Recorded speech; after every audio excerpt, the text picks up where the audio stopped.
ما دعا رو دست کم میگیریم،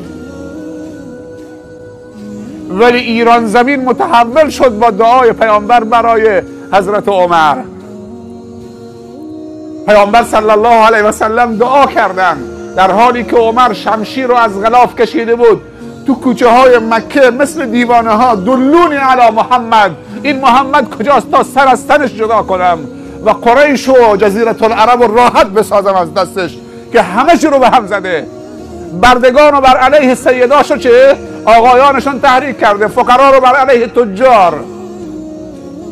کجاست؟ دلونی علی محمد، راهنمایی بکنی محمد کجاست. اما محمد میگفت صلی الله علیه وسلم، اون شمشیر کشیده که سر بزنه، اون میگه اللهم اعز الاسلام به احد العمرین. آخر کدوم یکی پیروز شد؟ دعا پیروز شد.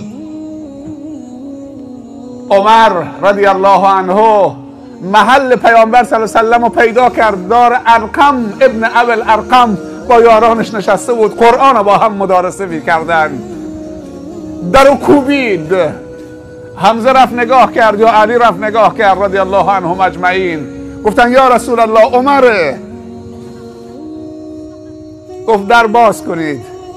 یکی از این دو نفر یا حمزه یا علی گفتن در رو باز کنید، اگر دنبال خیر آمد اهلا و سهلا، اگر دنبال شر با این شمشیرم تکه تکش میکنم. در رو باز کردن، آمد در مقابل رسول الله صلی الله علیه و سلم که میخواست بره سرشو بزنه و اون دعا میکرد اللهم اعز الاسلام به احد العمرین.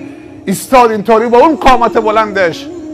رسول الله صلی الله علیه و سلم یقه عمر را گرفت، عمر زانو زد. گفت عمر برای چی آمدید اینجا؟ گفت آمدم که بگم اشهد ان لا اله الا الله و اشهد انک رسول الله.